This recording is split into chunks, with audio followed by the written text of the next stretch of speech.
for this morning is from the 21st chapter of Luke. When some were speaking about the temple, how it was adorned with beautiful stones and gifts dedicated to God, Jesus said, "As for these things that you see, the days will come when not one stone will be left upon another, all will be thrown down." They asked him, "Teacher, when will this be? And what will be the sign that this is about to take place?" And he said, "Beware that you are not led astray. For many will come in my name and say, 'I am he,' and the time is near. Do not go after them. When you hear of wars and insurrections, do not be terrified, for these things must take place first, but the end will not follow immediately." Then he said to them, "Nation will rise against nation, and kingdom against kingdom.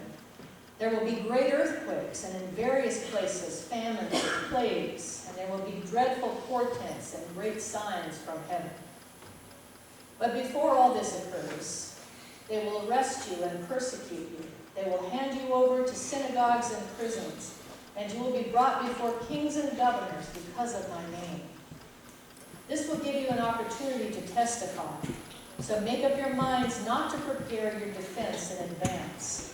For I will give you words and a wisdom that none of your opponents will be able to withstand or contradict. You will be betrayed even by parents and brothers, by relatives and friends, and they will put some of you to death.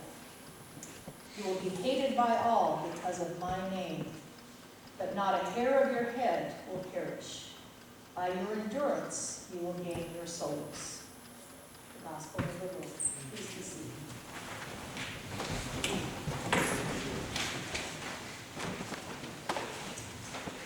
A friend of mine shared a funny cartoon on Facebook the other day.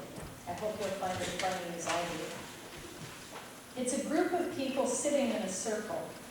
Many of them look like Catholic nuns dressed in habits. Some are dressed in ordinary clothes, and on the end there is a bishop wearing one of those big bishop hats called a mitre. And in the middle of the group is a man wearing a t-shirt that says, "I love cats."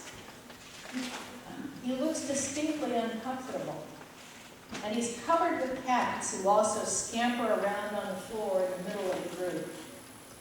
Over the whole group is a big banner that says, "Catholic meeting today." And the caption at the bottom says, 5 minutes in, Colin suddenly realized that he had misread the sign. He thought it was a meeting for catholics, those who couldn't stop collecting cats. Talk about reading the sign wrong. Well, when we read the signs wrong, we can end up in places we don't want to be, wouldn't you agree? But it can be hard to read signs, even in the church. And even though we confess in the Apostles and Nicene Creeds that Jesus will come to judge the living and the dead, as followers of Jesus, we know that it's been hard to read the signs of apocalypse for 2,000 years. Apocalypse means uncovered, revelation. And these descriptions also often refer to the mystery of the future, the end of the world and Jesus' eventual return. Today's Bible texts talk about just that issue. Actually, I would say that they talk about both signs and clocks. Let me explain. Right before today's gospel lesson, Jesus and his disciples are sitting somewhere in the temple in Jerusalem, probably between the times that he's otherwise teaching, as we learn later in the chapter. He looks up and comments that the poor widow who has just put her 2 coins into the treasury has given more than all the rich people because she put in all she had to live on. Then, as Jesus hears the conversation shift to the beauty of the temple, and maybe how expensive it is to keep beautiful, thus the offerings, he comments that this beautiful temple will soon be in ruins. The temple of God that all these people support through their offerings will be no more. Now, for those who are reading this text or hearing it for the first time, This prediction presents Jesus as the all-knowing Son of God, or at the very least, a wise prophet, because the temple was indeed destroyed about 40 years after Jesus would have said this, or about 15 to 20 years before Luke wrote the Gospel.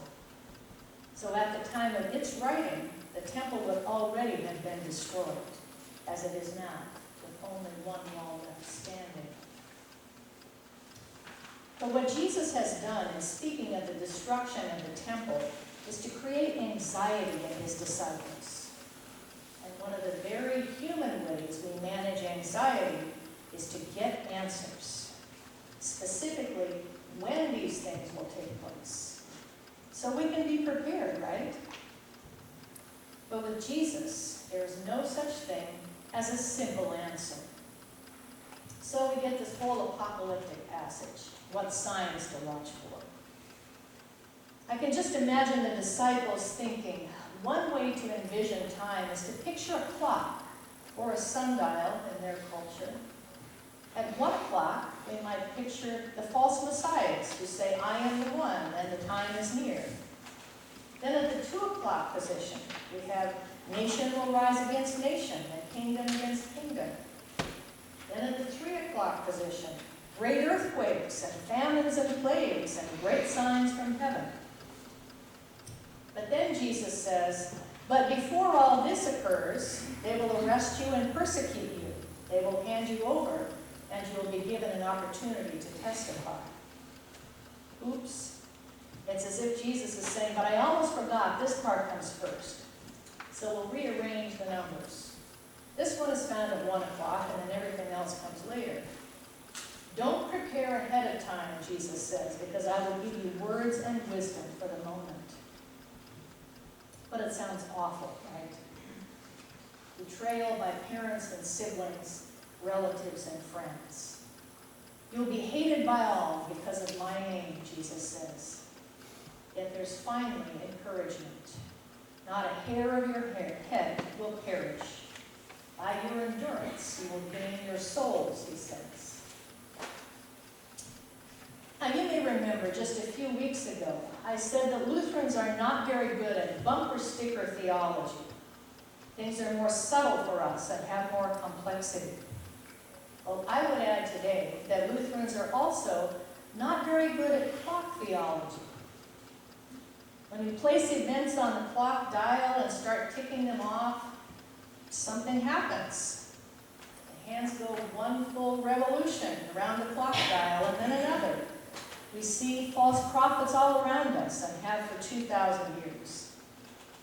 There have been many earthquakes and plagues, and I'm sure when the Pilgrims came to this country in 1620, they saw themselves as fleeing persecution in the old country. Many were actually martyred. But still, the world and the church continue to exist.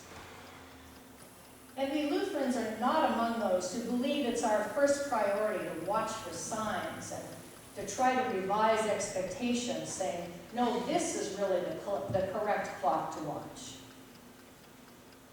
We are among those who believe instead that it is God's grace through faith that saves us, and our stance should be faithful action. I'd like to say one thing about the 2 Thessalonians text. This contains one of the most disturbing phrases in the Bible for many of us.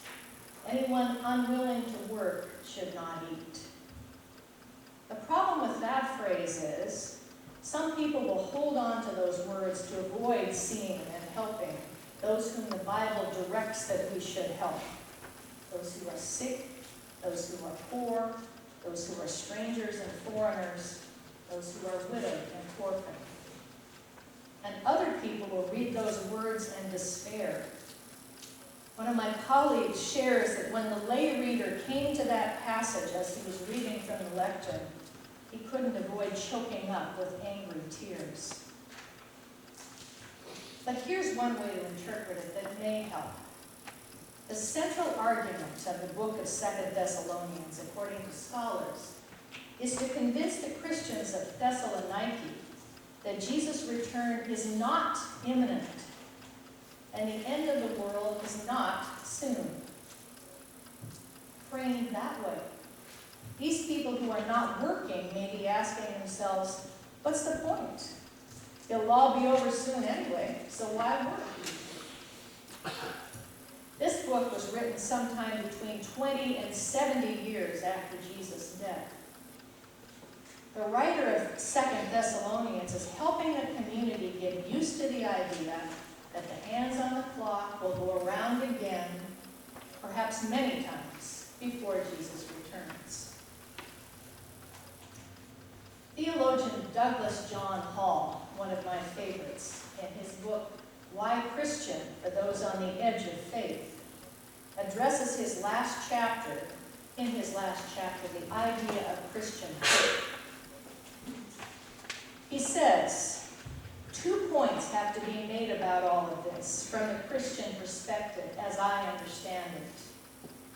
First, our awareness of the world we live in should not be formed too one-sidedly by the more dramatic events of the moment, and especially not by what is reported in the popular media.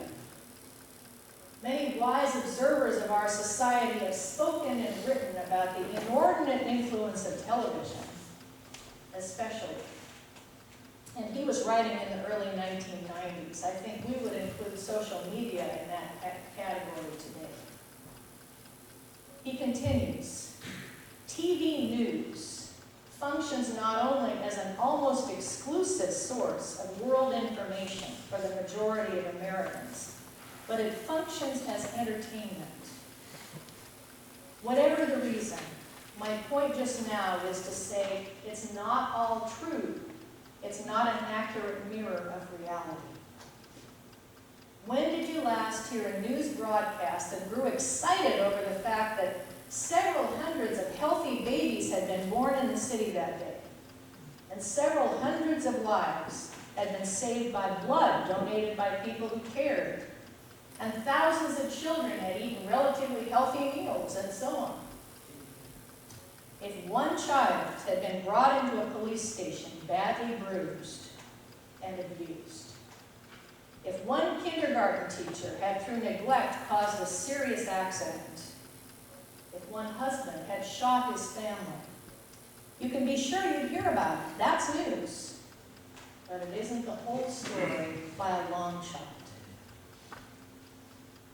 The second point is that Christian realists have to make in relation to the fatalization that has gripped so many people in our society is this.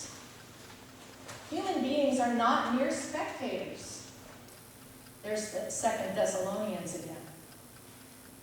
When the psalmist writes that he expects to see the goodness of God in the land of the living, the intention is not to say, I'm just going to sit here at my window or in front of my TV screen and watch for evidence of God's goodness.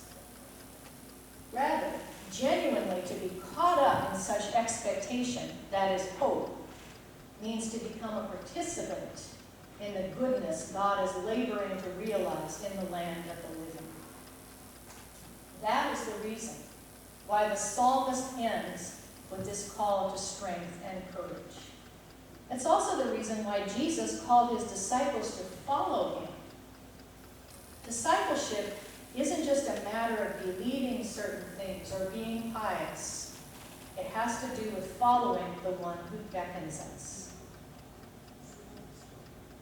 Paul concludes he wants to take us, as he took Peter and the original disciples, into the very heart of this world's darkness, where the light we've been given, however dimly it may shine on us personally, can make some difference.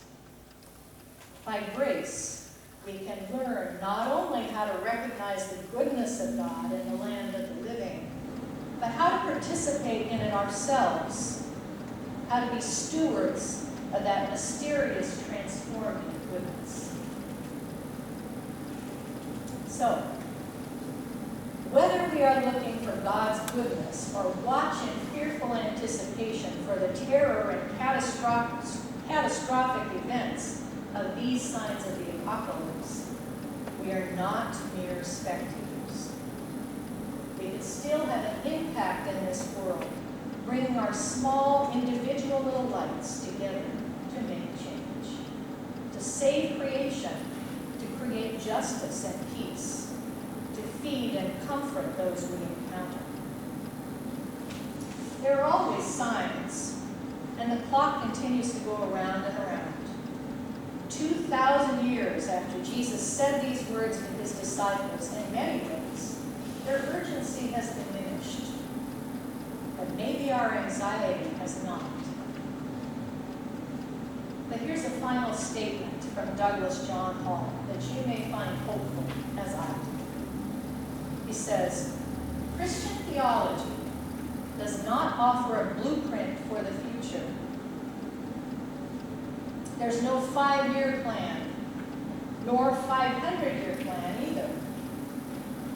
Faith knows enough about what the goal is, however. I mean God's goal, to allow human beings of goodwill, wherever they be, the freedom they need to make decisions, take risks, make mistakes, try again and again and again. For me, the clock has little importance. We've gone around the dial so many times. Events will happen in God's time. Yet I do have a sign, the only one that truly matters to me as a Christian. This is the sign that gives hope, gives comfort, and takes away anxiety. Along with these words of Jesus, not a hair of your head will perish. By your endurance, you will gain your souls. Amen. Amen.